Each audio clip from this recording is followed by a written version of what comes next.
My background, I've been working in travel for about 20 years. I was a tour manager. I did a lot of production, business travel for film, television, and music for many years. My undergraduate degree is in wildlife conservation biology. So finally, after 20 years, I found a way to merge my two passions, the passion that made me choose my major and the passion that became my career, which was travel. So it's been a great opportunity for me moving to Albania and getting to work in this particular area of travel and tourism. I'm just going to do a quick little presentation with a couple of slides and sort of set the theme, and then Bruce is going to take over with a much more hands-on, interactive, practical approach. So, and as I said, I'm new to Albania. I've been there 2 years. This is what I can tell you about your neighbors to the south. They are very resilient. They're the first ones to tell you that, but they are very resilient. They have an ancient language. They have some holidays that no one can seem to date, like Summer Day, that goes back prior to the Ottomans, prior to the Romans, prior to the Greeks, prior to all the invaders that have tried to take that beautiful land and claim it, and they're still there. They refuse to go anywhere. And just scrolling my notes here. They have a lot of traditions that they cherish and maintain. And most of them are actually fairly sustainable. I think if we look to the past, we can find a lot of examples of a more sustainable way of life. I think we instinctively know that. What we can't seem to figure out is how to keep that or adapt it to modern times and modern technology. Now we have some challenges in Albania with labor, with culture. There's a lot of input from foreign media, from foreign entertainment, that's impacting how the youth perceive themselves, how they perceive the rest of Europe, how they perceive opportunity, how they define success. But that, I think, is more of a trend than a tradition or a culture. So I think if you really go underneath that, you find that the traditional culture is still there, and there's still a lot of opportunity there for getting back to more sustainable operating systems. Let's see, and how do I next, oh, there it is. This whole thing is in German and I don't speak German, the laptop. So, what are our common challenges? Sorry, the print is so small. Common challenges you find in the Western Balkans, and even in what we don't call the Western Balkans, but even in places like Croatia and Slovenia they're moving a little faster forward. Late start in the tourism game. So for many, many years, obviously, while Greece was developing this great tourism market, Germany, Italy were really maximizing in the 60s, 70s, 80s. The Balkans were not. So we started in the 90s, really, to develop modern tourism. So, for example, Albania still doesn't have DMOs. So we're getting a little late start in the game. We had a minimal international tourism, some more than others. There's a historical mindset, so focused on uncertainty and short-term gain. So when you live in a place that's had a lot of uncertainty, a lot of challenges, wars, things like that, it's natural for people to think short-term, to not feel confident or to not feel safe in planning long-term, to want to find out how they can maximize returns now because that makes you feel safe, that makes you feel protected. Okay, sorry about the animation. And then we also have this identity crisis thing going on. We're called the Western Balkans. Okay, what does that mean? We know right now that means these 6 economies that are not part of the EU, but that's not what the word Balkan traditionally means. That's a newer definition. It's more of a political definition. We all want to promote our individual identities. We have a lot in common, but we also have a lot of unique experiences, unique traditions, foods, cultures, music, clothes, creative textiles, history, religion, that we want to share with the rest of the world. So we want to maintain our own identity and not get lost as just another Balkan, but we all also need to know that we kind of depend on each other and need to work together to move forward. So we kind of have to balance those things, and that balancing act is just another challenge, another aspect of what we do when we look outside of ourselves and try to convince people to come here and experience who we are. And then finally, the way I like to phrase it, institutions with long histories and short memories. So we have a lot of, let's say, procedures and policies and ways of doing things that are reluctant to change. Still having to submit, let's say, a paper application for something, and you have to deliver it by hand to an embassy in Podgorica or Terena in the modern age, because how we do things isn't changing. Well, this is how it's always been done. And yet, we have a lot of staff turnovers. We have a lot of government turnovers. We have a lot of institutions whose agendas don't go beyond the end of the funding date. So there's a project or a plan or an agenda for development, and it's exactly 2.5 years long, and what happens after that is not even on the radar. So we're all kind of struggling with this, and I think we're struggling with this, all over the Balkans. So these are the kinds of things that we all face, we all work with, and we need to figure out ways to work together to try to solve these. So how do we solve these? Especially how do we solve these from the bottom up? So first thing, do your homework. Ulf's presentation was amazing. But that's the kind of homework you need to know. You need to be aware of what's going on in tourism, what's going on in your potential markets, where are our potential markets, which markets do we share with our neighbors that we could work together, which markets maybe one country or one even region or location is more appealing to a market and maybe not others. So maybe locally or regionally you need to focus on a market that the national strategy doesn't include, but you can win those people over. And then you need to think and plan long term. So regardless of what the uncertainties are around you, and there will always be uncertainties around us, no matter where we are, you need to think about where you want your business and your community and your employees and your children and your grandchildren to be in 5, 10, 15 years, and then you build your strategy based on that. Kiersey mentioned checking our quotes. I know my quote talked about, decision making of, fear versus hope, fear versus dreaming and vision. And if we let our decisions now be made out of fear of what we think might happen, the bad things that we think might happen, and trying to protect ourselves from that, we will never step out of that into making long-term decisions with a vision of what will be. And if you cannot imagine it, we cannot create it. Tourism happens in nature, tourism happens in cities, in communities, and it impacts those communities. But the tourist experience happens in here.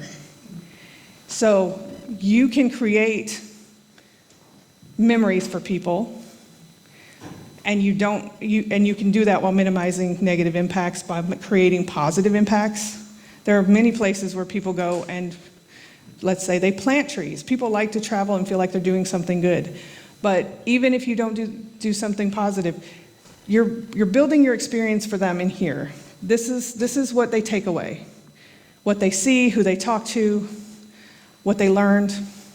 That's what makes them want to come back. That's what makes them tell their friends. That's what makes them value Montenegro and their experience there. We've talked a lot about tourism's responsibility to not do harm or to improve and regenerate the places we touch physically. But we have a dual responsibility because we are the sector that shows other people why they should care about that. It's very easy to live in America and hear that there's floods in Pakistan or there's whatever going on around the world, and it's very easy to put that on the back burner and think, well, that's terrible and I want to do something about it, but why do I care? Why should I care about what's happening there? It's not affecting me.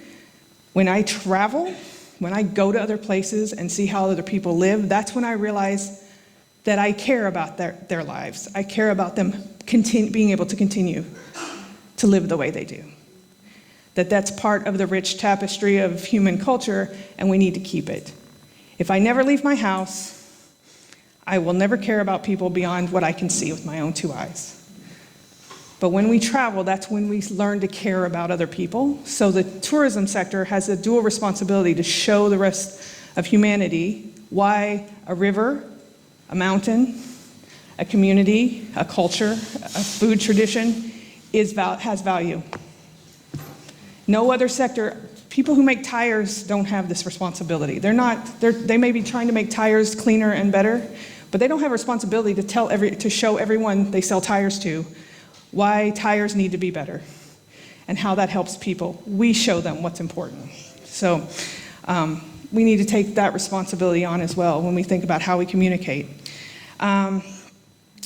Be clear about what it means to be Balkan, whether you want to use a traditional definition, a geographical definition, the political definition, but the things we share, the things we have in common, that's Balkan. So, and I'm a little bit Balkan. I'm 2 years into my Balkan transition, and I'm learning every day new things and new history, new foods, new wonderful things about my new home. But all those things that we share, we put them under that Balkan umbrella and then make sure we take ownership of what that word means to people. Because there are countries nearby, we have neighbors that are technically Balkan that kind of shy away from the word because they want to do their own identity. We need to make it so that they want to join us and we have a bigger neighborhood of people working together to make these things happen. And then be consistent in your branding and messaging about what you're doing with sustainability. Don't overpromise. Do what you can, say what you're doing, be transparent, be honest about it. And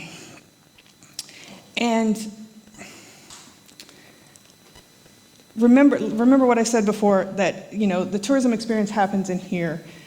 In that sense, how we communicate with our customers, with our communities, with our staff, I'm sure you get a lot of resistance when the words like sustainability come up with accountants or small business owners who are still sort of focusing on survival or short-term gains and things like that. Make sure that you don't get caught up in the language, but you're consistent with what you're trying to accomplish. Communicate. These are people you know. These are people in your community. You know what they value. Speak to their values, not to their fears, and really try to be consistent with that. And then, I'm almost done, a couple of slides. Again, reframing sustainability. So reframing or redefining it for you, internally, for your coworkers, your colleagues, your family. Sustainability has had many definitions over the years of do less harm, do no harm, give back, make it more positive. But you need to talk to the people around you and see what they think it means. You need to really know that you're speaking the same language, especially in your businesses, that all your staff have an understanding of what your definition of that is and how you're trying to accomplish it. And then externally, with your partners, your suppliers, your customers, that they know what you mean. When you say you're sustainable, again, we have trust issues. People don't believe that anymore. You have to explain what that means in simple terms. This is what we're doing. This is what we value. This is what we want you to join us with. Again, define terms in the form of traditional values. So let's talk about what some of these are. For example, when you talk internally or to your partners in your supply chain and you talk about sustainable, we're talking about saving energy, which means saving expense, saving money. We're talking about protecting culture, protecting our traditions. I think most people you work with would want something like that. We talk about valuing people. We're talking about creating jobs, creating year-round jobs, creating better jobs. All of these things, those of us that work in sustainability know are part of that process. Maybe some of the people that are resistant or that aren't on board yet don't realize that's what we're talking about. So have the conversations about the things that that I think are traditional Balkan values, community values, and reframe sustainability as what we're trying to accomplish in that way. And I think that will help us get more partners on board. And then just to give an example, Kirsi mentioned we did Travel Life certification. One of the criteria that we worked with was, and I know, unfortunately, I guess the tomatoes here don't count, but one of the things we talked about, one of the criteria for Travel Life is, to be sustainable, is try to show priority or preference for locally sourced food. I live in a town where in 5 minutes, I can find the owner of the cow of every piece of meat I eat, because I go to the butcher, and he knows the farmer, and I can find out where the cow came from, where does this meat come from, and I can get a destination that's probably within 15 kilometers. Same with the cheese and the dairy, same with the vegetables. I'm very fortunate. But that's not something where we had to change anything to be sustainable. We already were more sustainable than most of the world in that sense, in Albania. We just need to hang on to that and value that and realize that's the way to go, and to keep doing what we're doing, that tradition is sustainable. And similarly, fortunately for Albania, we're not on a lot of fossil fuels. I won't get into that much more deeply, but everybody's trying to move away from fossil fuels. We're already mostly away from fossil fuels. We just need to move even further toward something that's genuinely renewable. But I try to focus on those things when I talk to people and not on the challenges, because, how can we ever do Travel Life, or how can we ever do green destinations in Albania? We're so far behind everybody else. Okay, well, in some areas, yes, but in other areas, we never got away from sustainability, so we're already ahead of the game, and we just have to hang on to that and not let that fall apart. And then, send a clear message. I mean, that's the thing. It's all about communication, because, again, you have to remember that the people may want the same things as you, but if you're not speaking in a clear way, then you might not realize that actually most of us want things to develop the same way. So, summarize, bottom up, because again, sometimes the top is a little uncertain and unclear. We have to be clear. As businesses, as local communities, we have to be clear on what our message is, what our values are, be consistent, regardless of what changes in the agenda, in the policy. We have to have our own consistency, we have to have our own clarity, and then transparency and accountability. We have to hold each other accountable. In most cases, I think in the Balkans, the government is not in such a way that they're going to really hold us accountable to make these changes. We have to be the ones instigating it. In Albania, that's very true.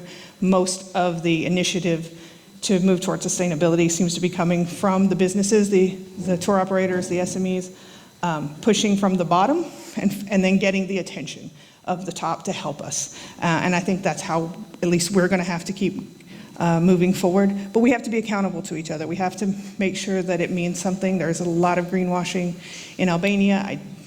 I don't know the specifics on the other Balkan countries, but I know we have a challenge, so we need to find ways to make sure that when our colleagues, our suppliers tell us they're being sustainable, that we check that we really make sure that they hold them accountable for that. So, and that's all I am going to say. I am going to hand it over to Bruce now to give sort of like I said, more practical examples and to do a little more interactive bits.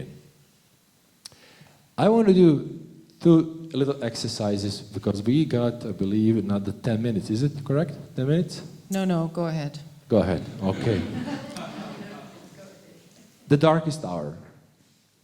You all were there in March of 2020 when the thing hit the fan. And you didn't know, God, no, what's going to happen? The world has come to a halt. And I'm sure your brain started to turn very fast. God, we got to make it through this. We got to adapt. We got to change. We got to create new product. We got to do. Your brain was 120 miles an hour, right? But what I want you to ask, please, you remember those moments.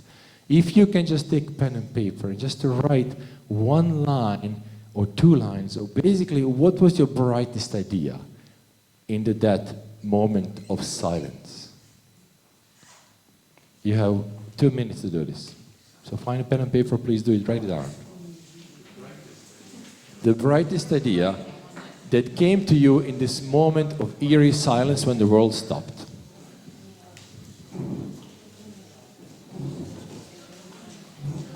I usually say this, how did you benefit most from this moment when the world did not turn around?